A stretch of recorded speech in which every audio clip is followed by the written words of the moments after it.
భారతదేశంలో ఎంతోమంది మహానుభావులు జన్మించి తమ జీవితాలను దేశ సేవకు అంకితం చేశారు. కానీ ఒక వ్యక్తి మరో దేశంలోని దైన్యతను చూసి వారికి సాయం చేయటానికి రావటం, వారి కోసమే తన జీవితాన్ని అంకితం చేయడం అనేది చాలా అరుదుగా జరుగుతుంది. అటువంటి వ్యక్తి మన దేశానికి వచ్చి మనలను ఆదుకోవడం ఎంతో గొప్ప విషయం.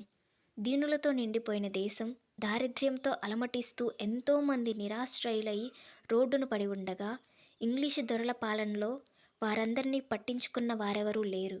స్వాతంత్ర్యం వచ్చిన తర్వాత కూడా అటువంటి వారిని వెనుకకు నెట్టివేశారే కానీ వారంటూ ఒకరున్నారన్న ప్రత్యేక శ్రద్ధను ఎవ్వరూ చూపలేదు.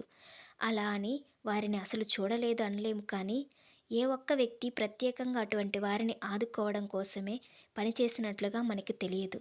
కానీ మన దేశం కాకపోయినా మన దేశంలోని దీనుల అవస్థలను చూసి వారికి తన వంతు ఎంతో కొంత సాయం చేయాలనే ఆలోచనతో ఆజన్మాంతము వివాహం చేసుకోకుండా మన దేశానికి వచ్చిన ఒక మహిళ ఉన్నది.